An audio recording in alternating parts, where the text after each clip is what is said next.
नमस्कार, मराठा क्रांती चॅनलमध्ये सहर्ष स्वागत। सुळकूड, कागल, सांगाव तसेच आसपास परिसरातील पूर्व आश्रमीचे रहिवासी आनंदराव सदाशिव जाधव वय वर्ष 70 यांचे नुकतेच ब्रह्मनिर्वाण झाले।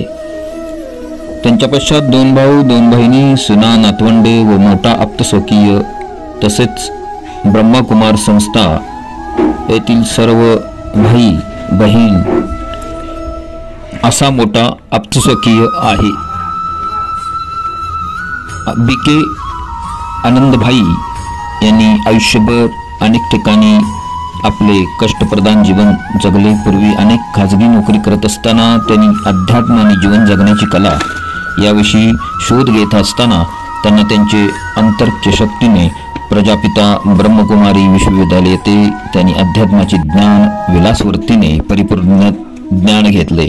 लहानपणापासून कुस्ती, कला आणि शेतीविषयी विलक्षण प्रेम असणारे आनंदराव जाधव हे मोठ्या हिरिरीने जिद्दीने आयुष्य कंठित होते। कोल्हापूरमध्ये काम करून शिक्षण घेत असताना उजळावाडीमध्ये गुलाबाची शेती म्हणून चव्हाण यांच्या शेतीमळ्यामध्ये गुलाब शेती फुलवली।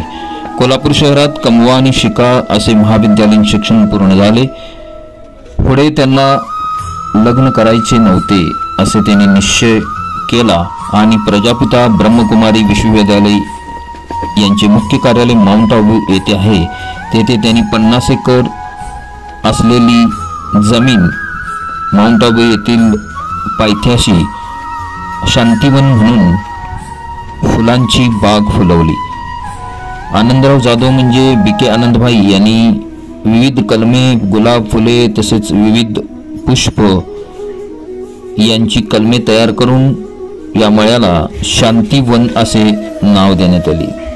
माउंट आबू येथील स्वागत करणारे मोठे सिमेंटचे खांब तसेच मोठमोठे हत्ती, अष्टदेवता आणि नित्यनेमाने स्वच्छता याची निर्मिती बीके उर्फ आनंदभाई यांच्या जबाबदारीने पार पडली। बीके आनंदभाई यांची ईश्वरी साक्षात्कार ज्ञान तसेच माउंट आबू येथील सेवा ही परमेश्वर तसेच ईश्वरी साक्षात्काराची होती। कोल्हापूरमधील मायभूमीमध्ये सांगाव, सुळकूड, कागल, कोगनोळी आदी ठिकाणी त्यांनी ईश्वरी परमार्थ ज्ञान दिले। अनेक प्रजापिता ब्रह्मकुमारीच शाखा सुरू केल्या। स्वतःच्या भाऊ, आई, सुना, भाऊज, नातवंडे तसेच नवीन पिढीतील सर्व गावातील मुले मुली आणि आसपासची हजारो नागरिकांना आत्म आणि ईश्वर यांचा साक्षात्कार या प्रजापिता ब्रह्मकुमारी शाखेद्वारे घडविला, यांचे ज्ञान दिले। तसेच कागल तालुक्यातील अनेक नागरिकांना ईश्वरी साक्षात्कार घडविला। अशा या थोर बीके आनंदभाई यांचे वयाच्या 70व्या वर्षी ब्रह्मलीन निर्माण झाले। कोल्हापुरातील प्रख्यात ज्योतिषाचार्य व श्रीराम हायस्कूल कोडित्रे येथील माजी मुख्याध्यापक विलासराव सदाशिव जाधव राहणार मंगळवार पेठ रंकभैरव मंदिराशेजारी यांचे ते भाऊ होते। बीके आनंदभाई यांचे अनमोल विचार याविषयी त्यांच्या कारकिर्दीमध्ये झालेली मुलाखत पुन्हा प्रक्षेपित करत आहोत। पाहूया त्यांचे अनमोल विचार। आपका क्या हुआ और फिर आप ब्रह्मा कुमारी के संपर्क में आए, भक्ति भावना बचपन में घर परिवार के, थोड़ा बचपन से स्टार्ट कर। मेरा जन्म एक साधारण परिवार में हुआ, किसान परिवार में। बचपन में जो पढ़ाई है गांव में 7वीं कक्षा तक हो गई और उसके बाद हाई स्कूल की पढ़ाई सांगाव जो हमारे गांव के नज़दीक है वहाँ हुई। कॉलेज लाइफ तो ऐसे पढ़ाई हुई, लेकिन ये पढ़ाई के लिए खर्चा जो है वो परिवार के तरफ से इतना ज़्यादा नहीं होता था, तो स्वयं कमाओ और पढ़ाई करो। ऐसी अवस्था में पिताजी सिर्फ ये खेती करते थे, लेकिन खेती में इतनी कमाई नहीं होती थी जो हमको पढ़ाई के लिए खर्चा देवे। ये घर से अनाज लेकर जाते थे। माता पिता जो है दूसरे से कर्जा लेकर खोली भाड़ा आदि उसके लिए पैसे भेजते थे। माता की इच्छा थी कि हम लौकिक माता जी क्या आप पढ़े लिखे, पढ़ने से ही 2 भाई हैं और 2 बहनें, टोटल 5, 2 भाई और 2 बहनें, एक छोटा भाई एक बड़ा भाई। तो बड़ा भाई हाई स्कूल टीचर हो गया, भाई जो है BA तक पढ़ाई किया। आप जब पढ़ाई करते थे तो आपका जो इनकम है कहाँ से, सरकार देती थी कि आप खुद इनकम कमाते थे? कोल्हापुर में एक हार्डवेयर का दुकान था, तो उनके वहाँ मैं सर्विस करता था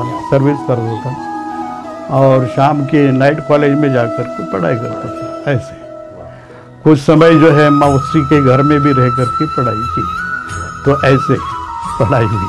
बचपन में क्या भक्ति भावना भगवान के प्रति आपकी कैसी थी? माता जी कहती है पूजा करो, तो उस अनुसार हम करते थे। जो घर में देवी देवताओं के फोटो आदि लगे हुए हैं उनकी पूजा करते थे।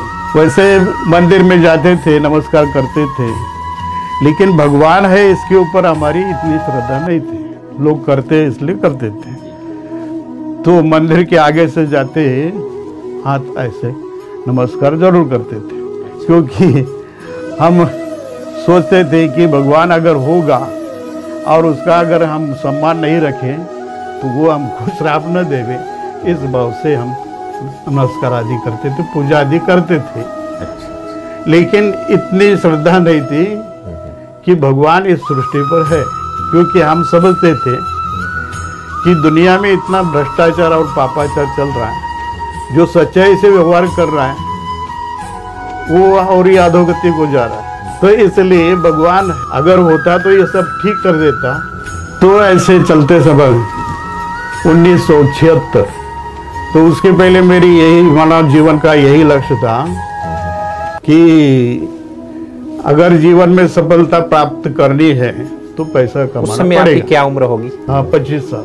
तो जीवन में अगर सफलता प्राप्त करनी है तो पैसा कमाना पड़ेगा।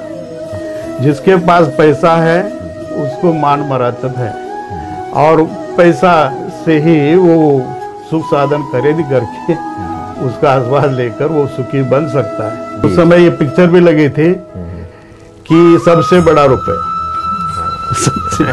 सबसे बड़ा रुपया, ये पिक्चर भी उस समय लगी थी। तो जीवन का लक्ष्य यही रखा था कि भाई हमको पैसा कमाना पड़ेगा। कॉलेज लाइफ में भी, लेकिन पिक्चर देखने का जो है वो बहुत शौक था। लेकिन पिक्चर देखने के बाद भी अशांति बढ़ जाती थी।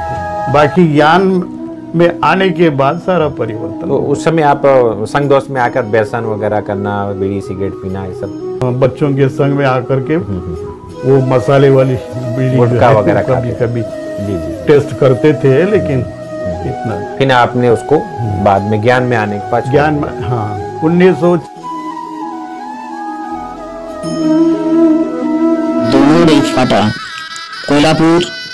कोल्हापूर शहरापासून अवघ्या 3 किलोमीटर, तसेच पन्हाळा, गगनबावडा आणि करवीर तालुक्यातील भव्य, प्रशस्त तसेच सुंदर निसर्गरम्य वातावरणातील लिंबाई मल्टीपर्पज हॉल आजच बुकिंग करा। संपर्क इंद्रजित पाटील, फोन नंबर 9657366717। आजच संपर्क साधा। लिंबाई मल्टीपर्पज हॉल, भव्य पार्किंग सोय तसेच 1.5 एकरातील भव्य आणि दिव्य, श्रीमंतांना आवडणारे, गरिबांना परवडणारे लिंबाई मल्टीपर्पज हॉल आजच भेट द्या। व्हिडिओ खाली सबस्क्राइब